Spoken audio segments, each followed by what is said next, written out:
Ali bin Abi Thalib lahir pada tahun 599 Masehi, atau tepatnya 10 tahun sebelum Nabi Muhammad diangkat menjadi Nabi.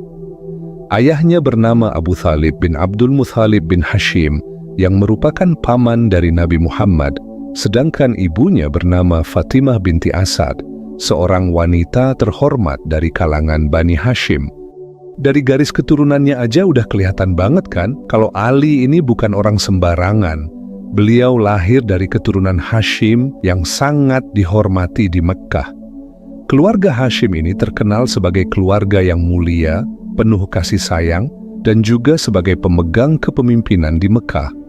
Begitu juga dengan Ali, sebagai puncaknya keturunan Hashim, beliau mempunyai sifat yang mulia, dermawan, pemaaf, dan juga kasih sayang.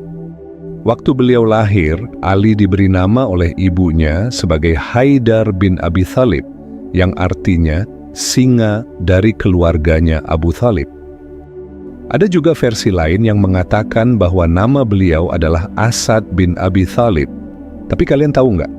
Nabi Muhammad kurang suka dengan nama itu, sehingga Nabi menggantikan namanya dengan Ali bin Abi Thalib, yang artinya memiliki derajat yang tinggi di sisi Allah Subhanahu wa Ta'ala. Dan ternyata nama itu benar-benar menjadi doa untuk Ali bin Abi Thalib. Beliau menjadi orang yang tinggi derajatnya di sisi Allah, bahkan beliau menjadi salah satu dari 10 orang yang dijamin masuk surga. Keren banget kan? Dari segi fisik, Ali bin Abi Thalib mempunyai fisik yang ideal, nggak terlalu tinggi, dan juga nggak terlalu pendek, alias proporsional. Pundaknya lebar, kedua lengannya besar, janggutnya lebat, dan badannya tegap. Saking gagahnya, kalau Ali lagi berjalan, beliau terlihat seperti orang yang sedang turun dari ketinggian. Pokoknya elegan banget lah. Bahkan banyak yang bilang, kalau cara jalan Ali ini mirip banget dengan cara jalannya Rasulullah Sallallahu Alaihi Wasallam. Ali memiliki gelar yang sangat istimewa, yaitu Karamallahu Wajhah, yang artinya semoga Allah memuliakan wajahnya. Ali mendapatkan gelar ini karena beliau nggak pernah menyembah berhala dan nggak pernah melakukan perbuatan syirik. Ada juga yang bilang, karena beliau nggak pernah melihat auratnya sendiri dan juga aurat orang lain. Selain itu, beliau juga dijuluki sebagai Babul Ilmi, yang artinya pintu ilmu pengetahuan. Gelar ini diberikan sesuai dengan perkataan Nabi Muhammad, "Aku adalah kota ilmu, sedangkan Ali bin Abi Thalib adalah pintunya." Saking besarnya dedikasi beliau kepada agama ini, sehingga Nabi menyebutnya sebagai pintu ilmu. Masya Allah. Dari umur 6 tahun Ali udah dididik oleh Rasulullah. Beliau tinggal dengan Rasulullah dan mempelajari semua ilmu dari Rasulullah. Karena akhlaknya yang sangat mirip dengan Rasulullah, hingga banyak orang yang mengatakan bahwa Ali adalah fotokopinya Nabi Muhammad. Pada suatu hari, Mekah mengalami kemarau yang sangat parah, sehingga berdampak pada krisis ekonomi. Abu Thalib menerima dampak yang cukup berat karena Abu Thalib mempunyai keluarga yang cukup banyak. Kehidupan mereka pun semakin sulit dan mulai susah untuk mendapatkan makanan. Lalu Nabi Muhammad pun berencana untuk membantu Abu Thalib agar dapat meringankan beban beliau. "Wahai istriku, sungguh besar pengorbanan Abu Thalib pada diriku. Sejak kecil, aku dirawatnya dengan penuh kasih sayang. Ia juga yang mengurus pernikahan kita. Sudah tiba saatnya aku untuk membalas budi pamanku itu dengan cara meringankan beban hidupnya," kata Nabi Muhammad kepada istrinya Khadijah. "Wahai suamiku, mari kita bantu Abu Thalib," jawab Khadijah mendukung Nabi Muhammad. Dengan penuh semangat, Nabi langsung menemui pamannya yang bernama Abbas. Beliau mengajak Abbas untuk mengasuh anak-anak Abu Thalib. Abbas sangat setuju dengan pendapat Nabi Muhammad. Lalu mereka pun pergi ke rumah Abu Thalib. Sesampainya di sana, Nabi dan pamannya Abbas menyampaikan niat kedatangan mereka. Setelah mendengar apa yang disampaikan Nabi dan Abbas, Abu Thalib menyetujui keinginan mereka. Lalu Abbas memutuskan untuk mengambil Ja'far, sedangkan Nabi Muhammad memutuskan untuk mengasuh Ali. Dan mulai dari situlah Ali diasuh oleh Nabi Muhammad. Nabi Muhammad mengasuh Ali dengan penuh kasih sayang. Ali selalu mengikuti kemanapun Nabi pergi. Bahkan Ali pernah berkata, "Aku dan Rasulullah bagaikan anak unta yang selalu mengikuti induknya." Pada suatu hari, Ali yang masih berumur 6 tahun bertanya kepada Nabi Muhammad, "Ayahku menyembah Manna, Lata, dan Uzza. Kenapa kita nggak menyembah Tuhan-Tuhan itu? Kita menganut agama yang dibawa oleh Nabi Ibrahim. Beliau tidak pernah menyembah berhala," jawab Nabi Muhammad. "Memangnya ada Tuhan lain selain Manna, Lata, dan Uzza?" Tanya Ali lagi. "Dialah Allah yang menciptakan seluruh alam ini. Dialah yang memberikan kita rezeki, menghidupkan, dan mematikan kita," jawab Nabi Muhammad. Lalu Nabi berkata lagi kepada Ali, "Lihatlah betapa indah dan luasnya alam ini. Apa mungkin semua ini terjadi tanpa penciptanya?" "Aku tidak tahu," jawab Ali. Sebagai anak yang masih kecil, Ali belum bisa memikirkan hal tersebut. "Apakah baju yang kau pakai ini ada dengan sendirinya?" tanya Nabi Muhammad. "Baju ini dijahit oleh ibuku," jawab Ali dengan jujur. "Apakah rumah yang kita tempati itu ada dengan sendirinya tanpa ada yang membuatnya?"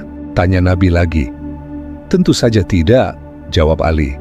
"Seandainya baju yang kita pakai dan rumah yang kita tempati ada yang membuatnya, sudah tentu alam yang demikian luas dan indah ini juga ada yang menciptakannya. Dia adalah Allah yang Maha Kuasa," ucap Nabi Muhammad. Ali pun mengangguk seolah memahami apa yang dikatakan oleh Nabi. Hari-hari pun terus berlalu, hingga sampailah waktunya di mana Nabi Muhammad diangkat menjadi Nabi. Pada suatu pagi, Ali melihat Nabi Muhammad dan istrinya Khadijah sedang bersujud. Dengan rasa takjub, Ali terus memperhatikan kegiatan mereka. Kemudian Ali bertanya tentang apa yang baru saja dia lihat. Lalu Nabi menjelaskan bahwa beliau sedang menyembah Allah. Lalu beliau juga menyampaikan kepada Ali bahwa beliau telah diutus menjadi Rasul Allah dan ditugaskan untuk mengajak umat manusia agar menyembah Allah. Rasulullah pun meminta Ali untuk memeluk Islam. Tapi waktu itu, Ali merasa bingung karena dia belum pernah mendengar hal ini sebelumnya. Lalu Ali meminta waktu kepada Nabi untuk bertanya kepada ayahnya lebih dulu. Tapi Nabi meminta kepada Ali untuk merahasiakan dulu apa yang beliau sampaikan. Karena beliau baru saja diangkat menjadi Nabi dan belum ada perintah untuk berdakwah secara terang-terangan. Akhirnya Ali pun mematuhi apa yang Nabi Muhammad sampaikan. Malam itu, Ali merasa sangat resah di tempat tidurnya. Dia terus memikirkan apa yang dikatakan oleh Nabi. Namun Ali mengakui kalau Nabi Muhammad seorang lelaki yang sangat jujur. Nabi nggak pernah marah kepada Ali dalam mengasuhnya. Dan hal yang paling membuat Ali kagum adalah Nabi nggak pernah meminum arak, nggak pernah berbohong, dan nggak pernah menyembah berhala. Keesokan harinya, Ali langsung menjumpai Nabi Muhammad, lalu dia bersyahadat di depan Nabi. Mendengar itu, Nabi menanyakan kepada Ali, apakah dia udah bertanya kepada ayahnya. Namun Ali menjawab dengan tegas, "Tuhan menciptakanku tanpa berunding dengan ayah dan ibuku. Karena itu, aku tidak perlu meminta izin dari mereka." Rupanya Ali udah bertekad bulat dan udah memikirkan perkataan Nabi dengan matang. Dia udah sangat yakin dengan agama yang dibawa Nabi. Lihat sahabat seiman, padahal waktu itu Ali masih berusia antara 7 atau 10 tahun. Tapi Ali sudah berani tegas soal kebenaran. Kayak lirik lagu Iwan Fals, ya kan? Anak sekecil itu berkelahi dengan waktu. lirik ini cocok banget untuk Ali.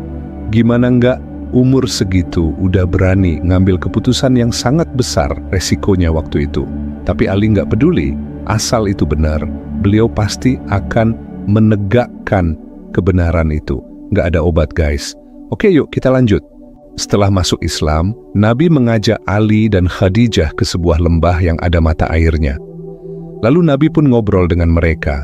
Waktu aku berada di lembah itu, malaikat Jibril turun dan mengajarkan kepadaku cara mengambil air wudhu.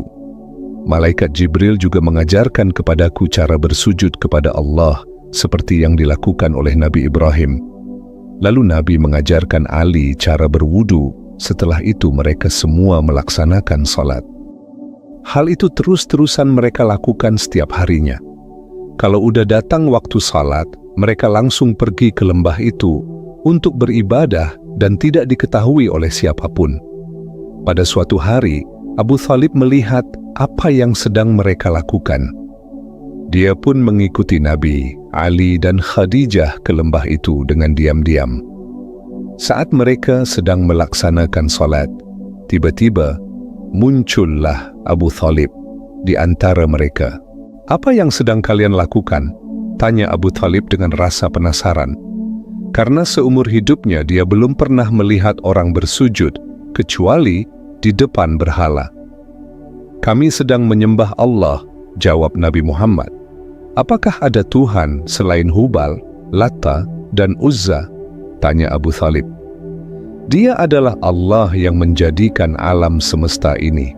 Hanya Dia yang pantas untuk disembah," jawab Nabi Muhammad. "Wahai Muhammad, beritahu kepadaku, agama apa yang kau ikuti ini?" tanya Abu Thalib. "Wahai pamanku, sesungguhnya inilah agama Allah, agama malaikat, agama para nabi dan rasul, serta agama leluhur kita, Nabi Ibrahim," jawab Nabi Muhammad. "Wahai keponakanku Muhammad, aku tetap akan bersama dengan agama yang dianut oleh nenek moyang kita dulu. Tetapi, percayalah, aku akan tetap melindungimu dan tidak akan ada siapapun yang bisa menghalangimu selagi aku masih hidup," janji Abu Thalib. Ternyata, kasih sayang Abu Thalib kepada Nabi Muhammad tidak berubah. Lalu Ali berbicara kepada ayahnya, "Wahai ayahku, aku sudah menjadi pengikut Nabi Muhammad. Gimana menurut pendapatmu?" Ayah yakin Muhammad adalah orang yang benar. Dia akan membawamu ke jalan yang benar. Karena itu, ayah tidak akan menghalangimu untuk menjadi pengikutnya. Jawaban Abu Thalib itu enggak hanya menggembirakan hati Ali, tapi juga Nabi Muhammad dan Khadijah. Sejak saat itu, Ali bin Abi Thalib semakin akrab dengan Nabi Muhammad. Ali adalah anak-anak pertama yang memeluk Islam. Ali sangat beruntung karena dia mendapatkan didikan langsung dari Rasulullah. "Wahai Rasulullah, udah sering kali kita sholat di tempat yang terpencil ini. Mari kita sholat di depan Ka'bah," pujuk Ali bin Abi Thalib. Rasulullah setuju dengan usulan tersebut. Akhirnya, mereka bertiga sholat di depan Ka'bah. Banyak orang yang melihat tindakan mereka. "Apa yang sedang dilakukan Muhammad, Khadijah, dan Ali itu?" tanya Abu Jahal kepada Abbas. "Mereka lagi menyembah Tuhannya," jawab Abbas. "Apa ada Tuhan selain Hubal, Lata, dan Uzza?" tanya Abu Jahal lagi. "Aku tidak tahu," jawab Abbas. Mulai saat itu, Abu Jahal udah nggak suka dengan Nabi Muhammad. Namun dia belum berani berbuat apa-apa karena masih menghormati Abu Thalib yang menjadi pelindung bagi Nabi Muhammad. Pada suatu hari, Nabi Muhammad memanggil Khadijah dan Ali bin Abi Thalib, lalu beliau berkata, "Allah memerintahkanku agar mengajak seluruh kerabat terdekatku untuk memeluk Islam. Tapi, jika aku melakukan hal itu, niscaya aku akan mengalami banyak masalah. Karena itulah, aku diamkan dulu hal itu, hingga malaikat Jibril datang dan berkata kepadaku, 'Wahai Muhammad, jika kau enggak melakukan hal seperti yang diperintahkan Allah kepadamu, Allah akan menjatuhkan azab kepadamu." "Wahai Rasulullah, laksanakan saja apa yang Allah perintahkan itu," jawab Ali bin Abi Thalib. "Aku setuju dengan perkataan Ali," balas Khadijah. "Wahai istriku, masaklah gulai kambing dan buatlah susu di mangkuk yang besar. Untukmu Ali, jemputlah seluruh keluarga Bani Abdul Muthalib untuk datang ke rumah ini. Setelah para tamu kita selesai menikmati jamuan, barulah aku menyampaikan apa yang diperintahkan oleh Allah kepadaku," kata Nabi Muhammad. Ali bin Abi Thalib pun langsung melaksanakan tugasnya.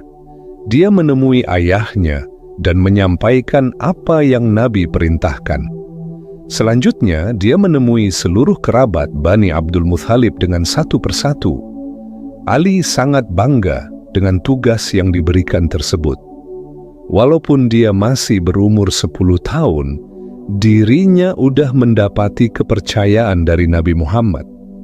Seluruh pemimpin keluarga terdekat udah dia temui. Akhirnya, sampailah dia pada orang terakhir, yaitu Abu Lahab. "Paman, aku disuruh oleh Muhammad untuk mengundang paman datang ke rumahnya malam ini, karena ada acara makan-makan," kata Ali dengan sopan. "Terima kasih karena telah mengundangku untuk datang," jawab Abu Lahab dengan ramah. "Boleh aku bertanya, apa saja yang Muhammad inginkan darimu? Benarkah dia menciptakan agama baru?" tanya Abu Lahab. "Islam itu bukan agama ciptaan Muhammad. Islam itu agama dari Allah, agama para malaikat, agama nabi-nabi dari dulu. Muhammad diangkat menjadi utusan Allah untuk menyampaikan Islam kepada manusia," jawab Ali dengan lancar. "Apalagi yang Muhammad perintahkan kepadamu?" tanya Abu Lahab. "Menyembah Allah serta mengufuri Hubal, Lata, Uzza, dan seluruh berhala lainnya," jawab Ali. Abu Lahab termenung seolah memikirkan sesuatu. Melihat keadaan itu, Ali pun berkata, "Aku mengajak paman juga untuk menjadi pengikut Muhammad." Tiba-tiba, wajah Abu Lahab berubah menjadi merah padam karena dia sangat marah. Dia merasa terhina dengan kata-kata yang diucapkan oleh Ali. "Aku ini pembesar Quraisy. Kedudukanku lebih mulia daripada Muhammad. Aku juga lebih kaya darinya. Seharusnya Muhammad yang menjadi pengikutku, bukan sebaliknya," kata Abu Lahab dengan marah. "Allah mengangkat beliau menjadi nabi dan rasul. Bahkan Muhammad lebih mulia daripada nabi-nabi terdahulu," jawab Ali. "Kalau memang Tuhan ingin mengangkat seseorang untuk menjadi utusannya, akulah yang lebih layak, bukan Muhammad. Mustahil Tuhan mengangkat orang yang miskin dan hina seperti Muhammad. Aku lebih layak daripada dia," bentak Abu Lahab. Ali langsung keluar dari rumah itu karena dia nggak mau lagi bertengkar dengan orang yang sombong dan takabur seperti Abu Lahab. Dia pun langsung pulang ke rumah Nabi Muhammad. Malam itu keluarga Bani Abdul Muthalib berkumpul di rumah Khadijah. Mereka dijamu dengan makanan dan minuman. Setelah selesai penjamuan itu, Nabi Muhammad mulai berbicara di hadapan mereka. Beliau memberitahukan kepada semua orang yang hadir kalau dirinya udah diangkat oleh Allah menjadi Rasul Allah. Beliau juga mengajak seluruh kerabatnya untuk menjadi pengikutnya. Lalu Nabi berkata, "Siapa di antara kalian yang sanggup membantuku untuk melaksanakan perintah Allah ini?" Tapi sayangnya, nggak ada seorang pun yang menyatakan kesanggupannya. Lalu Nabi mengulang kedua kalinya. Tetap saja nggak ada yang menjawab. Semua tamu berdiam diri dan nggak ada satupun yang menyatakan sanggup membantu Nabi. Tiba-tiba Ali berdiri, lalu dia berkata, "Aku sanggup membantumu, wahai Rasulullah. Aku bersedia menghadapi siapa saja yang melawanmu." Semua tamu yang hadir memandang ke arah Ali bin Abi Thalib. Abu Lahab pun berkata, "Wahai Muhammad, nggak ada yang sanggup membantumu kecuali seorang anak kecil yang masih berumur 10 tahun. Semua tamu yang hadir tertawa terbahak-bahak, kecuali Abu Thalib dan Ali. Muhammad menjamu kalian dengan makanan dan minuman. Beginikah sikap kalian pada kebaikannya? Teriak Ali dengan rasa marah. Kami ini diundang hanya untuk makan, bukan untuk menjadi pengikut Muhammad, kata Abu Lahab sambil mengajak orang-orang untuk pulang. Semua tamu membubarkan diri, lalu meninggalkan rumah Khadijah. Ali merasa sangat kecewa. Tiba-tiba, Rasulullah memeluk Ali, lalu menghiburnya dengan mengatakan, "Aku tidak kecewa dengan apa yang terjadi malam ini, walaupun rencana kita gagal. Sesungguhnya mereka enggak mengerti." Seiring berjalannya waktu, Nabi Muhammad terus mendidik Ali dengan sangat baik. Beliau pun memerintahkan Ali untuk belajar membaca dan menulis. Beliau juga menyuruh Ali untuk belajar ilmu perang. "Wahai ayah, Rasulullah menyuruhku belajar membaca dan menulis. Dia juga menyuruhku untuk belajar ilmu perang. Bagaimana pendapat ayah?" Ali bertanya kepada Abu Thalib ayahnya, "Apa yang diperintahkan oleh Muhammad itu mendatangkan kebaikan kepadamu di kemudian hari. Karena itu, ikutilah apa yang dia sarankan itu," jawab Abu Thalib. Sejak hari itu, Ali sangat rajin belajar membaca dan menulis. Dia juga sangat tekun dalam mendalami ilmu perang. Dia terus mempelajari ilmu perang, seperti menggunakan pedang, menunggang kuda, dan memanah. Segala kebutuhan Ali untuk belajar semua itu ditanggung oleh Khadijah. Pada suatu hari, Nabi Muhammad pulang ke rumahnya dengan pakaian yang kotor dan berlumuran tanah. Ketika Ali menanyakan kenapa pakaiannya sangat kotor, Nabi mengatakan kalau ada beberapa anak yang mengejek serta melemparinya dengan tanah. Mendengar perkataan itu, maka Ali pun berkata, "Mulai besok, aku akan melindungimu dari kenakalan anak-anak itu. Aku pasti akan membalas kejahatan yang mereka lakukan kepadamu, wahai Rasulullah." Keesokan harinya, Ali menemani perjalanan Rasulullah. Di tengah jalan, beberapa orang anak lelaki mengejek Nabi, tapi Nabi tidak memperdulikannya karena beliau tahu anak-anak itu diperintahkan oleh Abu Jahal. Beliau mengajak Ali untuk meneruskan perjalanan. Lalu, anak-anak itu semakin berani. Mereka mengambil tanah dan batu, lalu melemparnya ke arah Nabi. "Tolong jangan ganggu kami," teriak Ali. Anak-anak tersebut nggak peduli dengan apa yang disampaikan Ali. Mereka terus menyakiti Rasulullah. Ali nggak bisa lagi menahan kesabarannya. Dia memukul salah seorang anak itu. Lalu, terjadilah perkelahian antara Ali dan anak-anak yang sebaya dengannya itu. Walaupun Ali sendiri, dia dapat mengalahkan anak-anak itu. "Aku memberi peringatan kepada kalian, barang siapa yang menyakiti Muhammad, akan aku hajar kalian," teriak Ali sambil memberi ancaman. Sejak peristiwa itu, anak-anak nakal tersebut nggak berani lagi mengganggu Nabi Muhammad. Tidak terasa, tahun demi tahun udah dilewati Ali bersama Rasulullah. Ali kecil pun kini sudah tumbuh menjadi seorang pemuda yang cerdas dan gagah berani. Agama Islam juga semakin berkembang. Orang-orang hebat yang ada di Mekkah satu persatu mulai memeluk Islam. Karena banyaknya orang yang memeluk Islam, Abu Jahal dan pemimpin Quraisy lainnya mulai panik. Mereka pun menghalalkan segala cara agar orang-orang tidak memeluk Islam. Mulai dari menyiksa fisik hingga menghancurkan mental. Banyak dari kaum muslimin yang disiksa saat itu, bahkan ada yang dibunuh dengan keji. Karena hal inilah, akhirnya Nabi Muhammad memerintahkan para sahabat untuk hijrah ke Madinah. Hamzah, Umar, Utsman, dan banyak sahabat lainnya mulai hijrah ke Madinah. Tapi Ali tetap memilih untuk tinggal bersama Rasulullah. orang kafir Quraisy mulai merencanakan hal buruk untuk membunuh Nabi Muhammad. Waktu itu, Abu Thalib dan Khadijah sudah meninggal dunia. Karena banyaknya para sahabat yang udah hijrah ke Madinah, maka orang kafir Quraisy merasa semakin mudah untuk membunuh Nabi. Mereka berencana untuk membunuh Nabi di malam hari saat beliau sedang tidur. Tapi rencana buruk itu langsung diketahui oleh Nabi Muhammad. Malaikat Jibril mendatangi Nabi dan menyampaikan niat orang kafir Quraisy itu. Nabi pun langsung mengatur strategi dengan meminta Ali untuk tidur di tempat tidurnya. Ali yang berani itu tidak menolak apa yang diminta Nabi. Dia menuruti dan merelakan nyawanya demi melindungi Nabi Muhammad.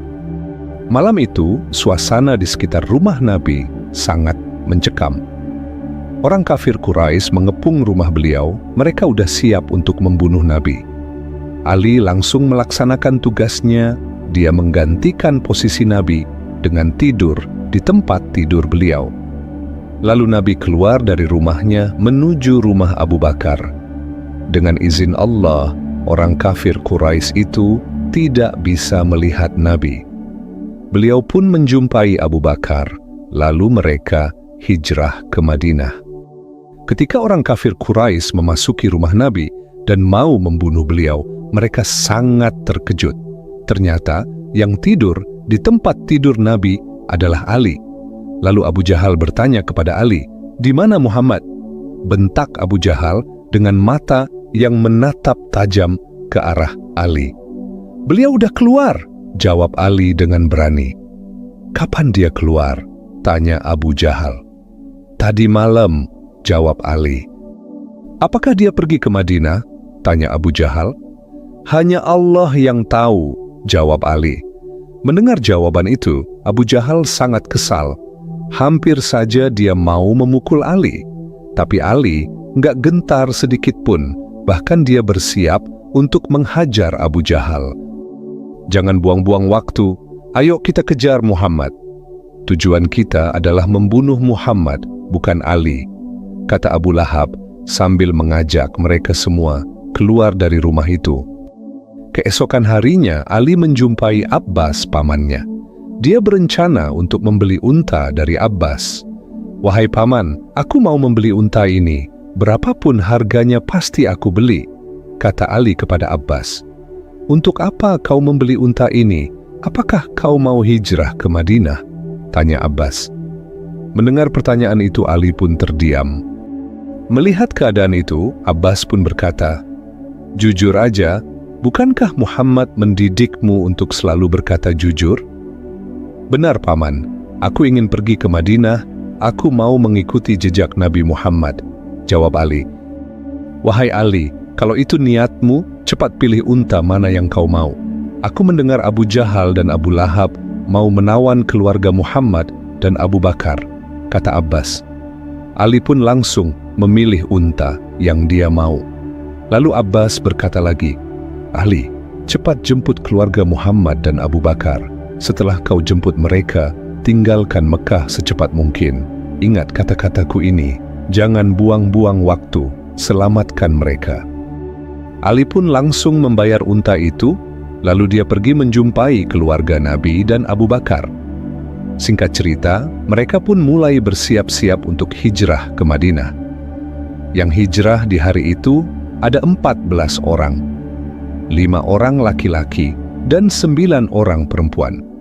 Mereka adalah Ali bin Abi Thalib, Fatimah putri Rasulullah, Fatimah binti Asad, ibunya Ali, Fatimah binti Zubair, Fatimah binti Hamzah, Ummu Kalsum, Ummu Aiman, Usamah, Ummu Ruman, Aisyah, Asma, Abdullah, dan Abdul Waqid.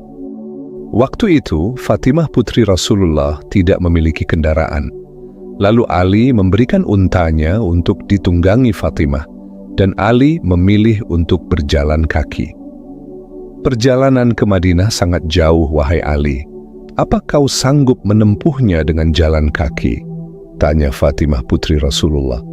"Insya Allah, aku ini laki-laki yang kuat. Setidaknya dengan aku berjalan kaki, aku bisa menghilangkan jejak-jejak unta kalian. Aku akan pastikan kalian semua selamat, jawab Ali sambil memegang pedangnya. Di sisi lain, Abu Jahal dan Abu Lahab sangat marah ketika mengetahui Ali sudah membawa keluarga Nabi dan Abu Bakar ke Madinah. Mereka pun langsung mengatur strategi untuk mengejar Ali dan rombongannya. Nggak lama kemudian, 8 pasukan berkuda pun mereka kirim untuk mengejar Ali. Ali selalu waspada dengan keadaan sekitarnya. Dia menyuruh Abdullah, Aiman, Usama, dan Abdul Waqid untuk selalu mengawal unta yang dinaiki oleh para perempuan. Dan Ali sendiri terus mengawal semua mereka. Rupanya, pasukan berkuda tadi berhasil menemukan jejak rombongan Ali. Dan Ali pun mengetahui kedatangan mereka karena dikasih tahu oleh Usama. Lalu, Ali pun mengatur strategi untuk menghadapi mereka. Ali dan 4 temannya udah siap siaga menunggu kedatangan pasukan berkuda itu. Ketika pasukan yang dipimpin Harb itu sampai di dekat Ali, Harb pun berkata kepada Ali, "Wahai Ali, lebih baik kalian semua pulang ke Mekah sebelum kami memaksa kalian dengan kekerasan." "Kami tidak akan kembali ke Mekah," jawab Ali. Mendengar itu Harb sangat marah. Dia pun menyuruh Jannah yang pintar dalam berperang untuk membunuh Ali. Jannah langsung menyerang Ali, tapi Ali mampu mengelak serangan itu. Lalu Jannah kembali menyerang Ali, tapi Ali lebih sigap. Ali mengayunkan pedangnya dan dapat menebas Jannah hingga tewas. Melihat Jannah tewas, Harb semakin marah.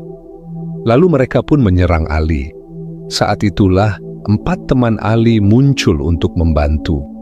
Mereka pun menghajar pasukan berkuda itu. Para perempuan pun ikut ambil andil untuk membantu Ali dan pasukannya. Mereka melempari batu dan tanah ke arah pasukan berkuda. Akhirnya, pasukan berkuda itu menyerah. Mereka lari kocar-kacir pulang ke Mekah. Setelah kejadian itu, rombongan Ali langsung berangkat ke Madinah. Akhirnya, Ali dan rombongannya sampai di Madinah dengan selamat. Kedatangan mereka disambut oleh Rasulullah dan para sahabat lainnya. Lalu Rasulullah melihat Ali yang berjalan agak sedikit pincang. "Ada apa denganmu, wahai Ali?" tanya Rasulullah. "Telapak kakiku pecah karena berjalan kaki waktu menuju ke Madinah," jawab Ali. Lalu Fatimah putri Nabi pun menjelaskan kepada Nabi Muhammad, "Ali memberikan untanya untukku dan dia memilih untuk berjalan kaki. Ali juga menyelamatkan kami dari orang kafir Quraisy. Orang-orang itu mencoba menghalangi kami." Mendengar itu, Nabi sangat terharu dengan pengorbanan Ali. Beliau pun memapah Ali, lalu membawanya ke dalam masjid. Setelah itu, Nabi meludahi kaki Ali sambil berdoa. Dengan izin Allah, kaki Ali pun sembuh berkat doa Rasulullah. Wallahu alam bissawab.